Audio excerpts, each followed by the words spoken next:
Yeah, zochitika ndizi kuchitika zambirimbiri. Makamaka tentilowe ku Greenland komanso ndi zochitika zimene zikuchitika pakati pa Trump komanso ndi azinzawo aku Europe kapena kuti yes azinzawo mu NATO. Makamaka pali chipwirikiti choyipa kwambiri chimene chikuchitika apa chifukwa chino kuti azinzawo onse mu NATO akukana kuti Trump simungapange zinthu zimenezi. Iniyo simungatenge Greenland, simungatenge dziko lanu ake for the why. By the way, panopa pali maripoti otsimikizika amene Lavrov amene wayankhula ku dziko lichala amene ndi foreign minister wa ku Russia wayankhula kwanena kuti makamaka Russia ilibe interest. Russia sikufuna itatenga Greenland. So Trump akamaka claims ake kuti tikapanda kutenga ifeyo Greenland ndikuti Russia ndi China zatenga. Russia ndikuti actually it's just total rubbish. Like zobana chito. Ifeyo tilibe interest in iliyonse yofuna kutenga Greenland. So maiko angapa ndithu parts France, Italy, UK, most of countries. Amenaliso ma NATO allies kumaso ma azinzawa America maiko ambiri akana amuza Trump kuti no. If actually zimene zositi kujoina nawo. So Trump wabwera ndi plan inena kuti okay. Kuyambira panopa nonse maiko onse amene sali limodzi ndine pofuna pokaba Greenland, maiko amene wawa ndiye kuti azilandira ma tariffs. Remember kuti maiko amene wawa anasanana kale ma deals ndi dziko la United States of America kumene amagulitsana malonda osiyanasiyana. They actually are working abakhosi pankhani imeneyi. Koma maiko wanso paukhaso ayambaso kuyankhulaso makamaka kuyambe ndi Italy yayankhula kuna kuti no actually kugwisa ntchito ma tariffs kwathibula anthu amene akukana kusapota Donald Trump pankhani kuza ndi ma tariffs imeneyi ndithu it's a mistake. Akuti it's a mistake. Akuti it's a mistake. Sizabwino zimene zozo. Izo ndi zimene ayankhula Prime Minister wa ku Italy. So ku France nakonso ayankhulaso akanaso and nakuti no, this is wrong completely. Kumaso ku UK nakonso ayankhulaso kuti no, this is wrong.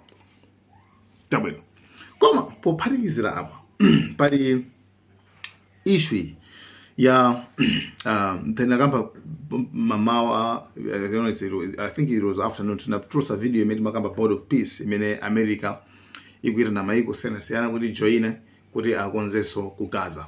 So kuma ukafuna kujoin okhala member ku maiko amene wawa ndi kuti ukafuna okhala member kuti mukonze ku Gaza ko akuti ubweretse $1 billion. $1 billion. So actually France Emmanuel Macron wauza kuti zimene zozo makamaka ife siti kujoina now and zaku Greenland so no siti kusapotana. Afterwards pamene sopano Trump walusa Trump one of the guys Do you have any response to President Macron saying he will not join the Board of Peace? Oh, did he say that? Well, nobody wants him because he's going to be out of office very soon. So, that's all right. What I'll do is if they feel like Costo, I'll put a 200% tariff on his wines and champagnes, and he'll join. But he doesn't have to join. If he said that, you're probably giving it to me a little bit differently. But if he actually did say that, but as you know, he's going to be out of office in a few months.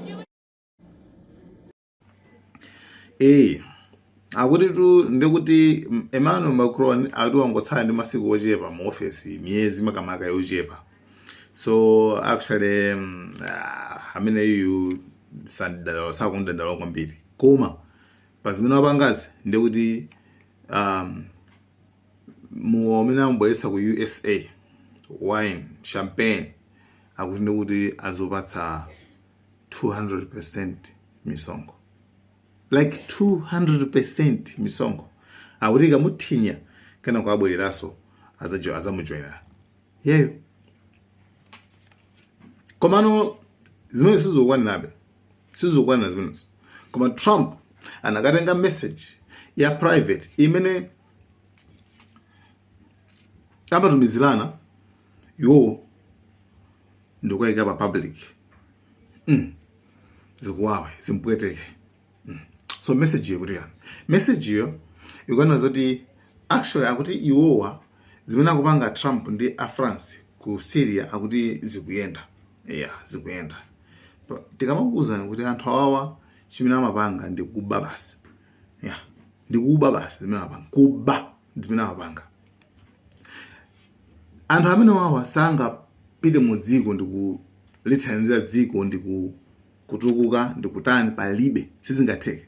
So this is imene the private message imene amatumizirana, right?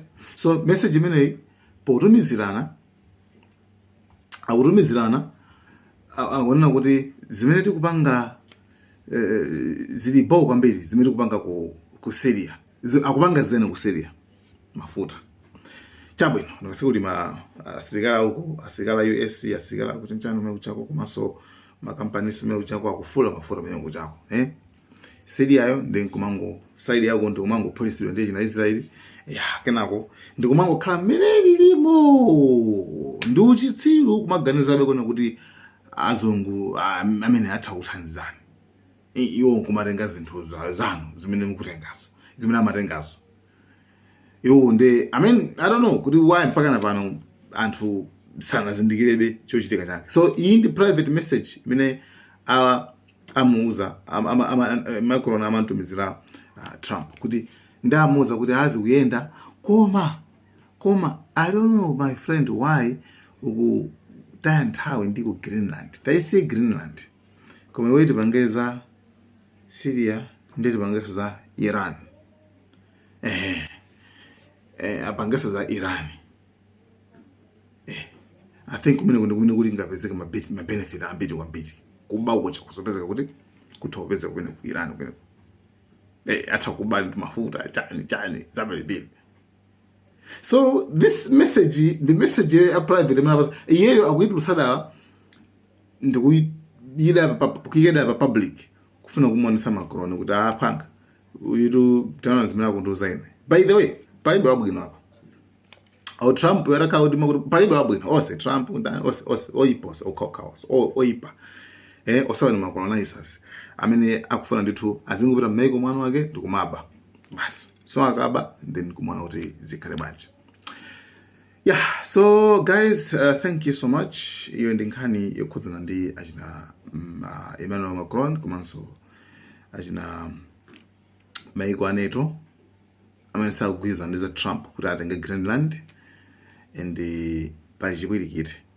So Trump sakugonja, sakubwerera mbuyo, akupushabe akuti mpaka na kumene koko apita ndithu. By the way, asilikali maiko siyana afika kale kumene koko, koma asilikali ake ndi ochepa. So I think 50 chilongo chimukota 50. Zoti soti olo America zarabwera angapanga chilichonse, palibe chimene angapange makuti angobwera chabe kungofuna kungonesa solidarity. Komanso anthu, so by the way, anthu kumene koko ku Greenland ko ayambaso ndithu kupanga mademo kumamacha ndikumati sakumfuna Trump apite ndi magaija yoti make America great again, akumapanga make America out go away, akuti America ipite basi, sakuyifuna ku Greenland. So izo zonse kuchitika and maiko aku Europe they think kuti mina akamakhala ndi Trump akamatentani as akhakuti ali safe. Guys, ndi America nobody is safe. America ikakhala kuti ili ndi chinthu chimene iwo akuchifuna, kaya we ndi nzawo kaya siwe nzawo kaya ndi chani, they don't care, they'll come for you. Abwera atenga chimene by force by fire. Greenland ankazawana kuti Denmark ndi dziko limene lili friend wa America, ally, ali muneto ma still panopa mutakuona. The winners, no one is safe. Tikamabweza kuti iyi ndi trukala ya Americans. Anthu ena amona ngati kuti mwina tikungowada popanda reason. Awa ndi ma facts amene timakhate tikuwadziwa kale zimene adapanga mbuyomu komanso ndi zimene akupanga komanso ndi ma future plans zimene amaganiza kuti afuna adzapange mtsogolo muno. Guys, thank you so much. I think the last one tilowaso ndi ya Iran. Yes. Malawian cameras.